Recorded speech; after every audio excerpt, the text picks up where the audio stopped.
वैष्णव आए और दर्शन करने जुगल किशोर जी के, और वाने श्री जुगल किशोर जी को वंशी भेंट करी। तो महाराज जी एक बहुत सुंदर भाव यहाँ से ये लोग, कई लोग आमे वंशी लेके ठाकुर जी के लिए, और हमारे लाल जी छोटे, कोई को पता नहीं रहे, टीवी में देखे तो बड़े दिख रहे तो बड़ी बड़ी वंशी ले आए, कोई छोटी ले आवे, कोई बड़ी ले आवे, कोई मोटी ले आवे, कोई पतरी। अब सबकी वंशी ठाकुर जी धारण नहीं कर पाते, लाल जी को जितना अवकाश है उतनी वंशी ले में। लेकिन हरिराम व्यास जी की एक कथा से एक बात सिद्ध हो रही है, कैसी भी वंशी आवे लाल जी के पास पधराओ जरूर। क्यों? तो एक वैष्णव ने श्री जुगल किशोर जी को वंशी पधराई, सन्मुख भेंट में दी। हरिराम व्यास जी ने पर्दा करके और वो वंशी उठा करके जुगल किशोर जी की भुजा में धारण कर, तो जुगल किशोर जी के जो हस्त कमल के बीच में अवकाश था वो छोटा था थोड़ा, और वंशी वहां में भीतर जावे नहीं। हरिराम व्यास जी बोले, नेक, इतनी सी नेक और पतरी होती वंशी तो सोई भीतर चली जाती। लेकिन उनने मन में विचार किया, नेक ही तो अंतर है, नेक जोर लगा के देखूं, नेक जोर लगाऊं वंशी आई जाएगी। ठाकुर जी की सेवा में बंधुओं एक बात का बहुत विशेष ध्यान रखा करो, नवाते समय, अभिषेक करते समय, श्रृंगार करते समय। महाराज जी पुष्टि मार्ग में तो ऐसा भाव भी है कि अंगूठा को प्रयोग मत करो ठाकुर जी को। ये अंगूठा अगर हम ऐसे करके लाल जी को करें तो ठाकुर जी को श्रम होता है। उठावे बैठावे के काजे भले ही ऐसे हाथ कर लो, लेकिन ठाकुर जी की सेवा उंगलीनते ही करो, क्योंकि बल लगता है अंगूठे में, ठाकुर जी को श्रम हो जाएगा। इसलिए बात करें तो भाई आपकी इच्छा, आपके लाल जी को स्वरूप कैसो वाक्य अनुसार, लेकिन ठाकुर जी के श्री अंग पर ज्यादा जोर नहीं लगना चाहिए।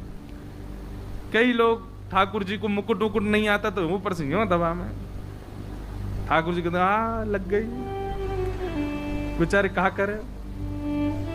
लेकिन हरिराम व्यास जी की एक लीला सुनो। आहा, हरिराम व्यास जी ने जोर लगाया कि बंसी भीतर जाए।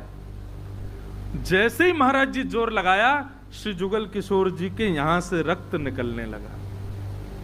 ओहो, वो देख करके तो व्यास जी को इतनी वेदना हो गई, तुरंत गए, रुई का फुआ लेकर के आए, घी लगाया, व्यास जी के हाथ पर जुगल किशोर जी के हाथ पर लगाने लगे। नेत्रों से रोते जाएं, रोते ही जाएं, बार बार चरणन में जय जय क्षमा कर दो, जय जय मुझ से अपराध है गयो। अब देखो, व्यास जी से सीखो। जैसे ही बोध हुआ चित्त में कि मैंने अपराध किया है, तो प्रायश्चित्त के लिए एक स्वयं को दंड भी दिया। क्या दंड दिया? कि अब मैं नित्य सवेरे श्रृंगार करके जुगल किशोर जी को सजा करके बालकों से कहूंगा कि सेवा करो, और मैं वृंदावन की साय सूर्य अस्त तक परिक्रमा ही लगाता रहूंगा, वृंदावन की परिक्रमा लगाऊंगा। ये मेरे को दंड अपने आप को दिया उन्होंने। मैंने जुगल किशोर जी को श्रमित कराया। सुबह भोर में मंगला आदि करके श्रृंगार करके और श्री हरिराम व्यास जी निकल जाते और पूरे दिन वृंदावन की परिक्रमा लगाते, कुछ अन्न जल कुछ ग्रहण नहीं करते, और सूर्य अस्त जब तक नहीं हो जाता तब तक वृंदावन की परिक्रमा ही करते रहते और रोते रहते, क्षमा मांगते रहते, ठाकुर जी से मैंने अपराध कर दिया, मैंने लाल जी के लगा दी। एक ही दिन हुआ था दंड का पालन करते हुए, बहुत ध्यान से सुनो, केवल एक ही दिन हुआ था दंड का पालन करते हुए। अगले दिन व्यास जी ने श्रृंगार किया।